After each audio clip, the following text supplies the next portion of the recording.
Hello friends, welcome to trending technology channel. Today మనం వచ్చి day 6 Java interview క్వశ్చన్స్లో మనం వచ్చి యాష్ మ్యాప్ ఇంటర్నల్గా ఎలా వర్క్ అవుతుంది అనే దాని గురించి మనం క్లియర్గా తెలుసుకుందాం. సో మనందరికీ క్లియర్గా తెలుసు, యాష్ మ్యాప్లో మనకు వచ్చి కీ అండ్ వాల్యూ పేరులో మనకు డేటా అనేది స్టోర్ అవుతుంది. ఓకేనా. సో నార్మల్గా మనకు వచ్చి ఇనిషియల్గా మనకు వచ్చి ఈ యాష్ మ్యాప్ అనేది 16 సైజ్ అనేది ఉంటుంది. సో ఈ 16 సైజ్ అనేది ఇంటర్నల్గా ఎలా ఉంటుందంటే మనకు వచ్చి ఒక నోట్ టైప్లో ఉన్న మనకు వచ్చి ఒక అరే. ఓకేనా. సో ఈ ఎవ్రీ సెల్ని మనం వచ్చి బకెట్స్ అంటాం. ఓకే.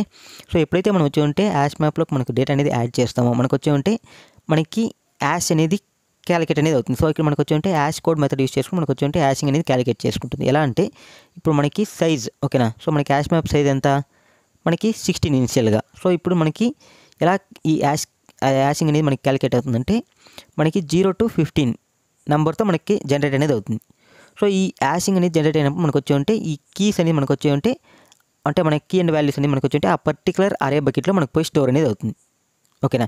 సో ఈ అరే బకెట్ అనేది మనకు వచ్చి ఈ యాషింగ్ వల్ల మనం ఫైండ్ అవుట్ అనేది చేస్తున్నాం. సో ఇప్పుడు మనకు ఒకవేళ అరే బకెట్ అనేది మనకు వచ్చి ఎంటీగా ఉంది అనుకో, డైరెక్ట్గా పోయి మనకు వచ్చి కీ అండ్ వాల్యూ అనేది మనకు పోయి స్టోర్ అనేది అయిపోతుంది. ఇప్పుడు ఒకవేళ మనకి అరే బకెట్ అనేది ఆల్రెడీ మనకు వచ్చి సమ్ డేటా అనేది యాడ్ చేసినాం. సో అప్పుడు ఏం చేస్తుందంటే మనకు వచ్చి దీన్ని మనం యాష్ కొలిజన్ అంటాం. ఓకేనా.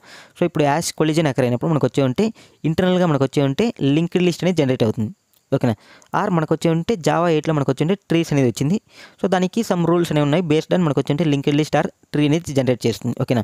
సో ఎప్పుడైతే మనకు వచ్చి సేమ్, ఇప్పుడు ఫర్ ఎగ్జాంపుల్ సేమ్ బకెట్లో మనకి డేటా అనేది ఇంకోటి యాడ్ చేయాలి అనుకున్న సిచ్యువేషన్ వచ్చినప్పుడు మనకు వచ్చి ఇంటర్నల్గా మనకు వచ్చి బోత్ కీస్ని మనకు వచ్చి ఈక్వల్ మెథడ్ అని చెక్ చేస్తుంది. సో ఇప్పుడు ఆల్రెడీ ఉండే కీస్ ప్రజెంట్ మనం ఇచ్చిన కీ అనేది ఈక్వల్ అయిందనుకో, సో మనకు వచ్చి వాల్యూ అనేది అప్డేట్ అవుతుంది. ఒకవేళ మనకి కీస్ ఈక్వల్ కానప్పుడు మనకు వచ్చి లింక్డ్ లిస్ట్లో పోయి మనకు వచ్చి డేటా అనేది స్టోర్ అనేది అవుతుంది. ఓకేనా. సో మళ్ళీ మనకి ఎప్పుడైతే మనం గెట్ చేస్తామో సేమ్ మనకి వచ్చి ఇదే రిపీటెడ్గా జరుగుతుంది. సో మళ్ళీ మనకు వచ్చి యాషింగ్ బేస్ చేసుకుని మనకు వచ్చి ఇండెక్స్ని ఫైండ్ అవుట్ చేస్తుంది, అంటే మన యొక్క బకెట్ని. సో ఆ బకెట్లో పోయి మనకు వచ్చి డేటా అనేది రిట్రీవ్ చేస్తుంది. ఓకే.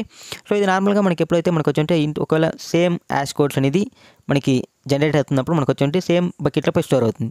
సో అలా జనరేట్ అయినప్పుడు మనకు వచ్చి డేటా అనేది గెట్ చేయాలన్నప్పుడు మనకి ఒకవేళ లింక్డ్ లిస్ట్ అనేది ఉన్నప్పుడు మనకు వచ్చి big of N time complexity అనేది వస్తుంది. ఓకేనా. సో దీన్ని ఆప్టమైజ్ చేసే దానికోసం మనకు వచ్చి జావా 8లో మనకు వచ్చి ట్రీ కాన్సెప్ట్ అనేది యూస్ చేయడం అనేది జరిగింది. సో ఈ ట్రీ కాన్సెప్ట్ మనకు వచ్చి దీన్ని రెడ్ బ్లాక్ ట్రీ అంటాం. ఓకేనా. సో ఇది బ్యాలెన్సింగ్ ట్రీ కాబట్టి దీంట్లో మనకు వచ్చి big of log n time complexity అనేది వస్తుంది. ఓకేనా. సో ఇందులో మనం ఏదైనా మనం వచ్చి యాష్ కోడ్ని కానీ లేదంటే ఈక్వల్ మెథడ్ని ఓవర్ రైడ్ చేసినప్పుడు మనం చెక్ చేసుకొని ఓవర్ రైడ్ అని చేసుకోవాలి. సో ఇవి టోటల్గా మనకు వచ్చి hash map internal working structure. Okay. So మీకు క్లియర్గా అండర్స్టాండ్ అయితే జస్ట్ సబ్స్క్రైబ్ అనేది చేయండి.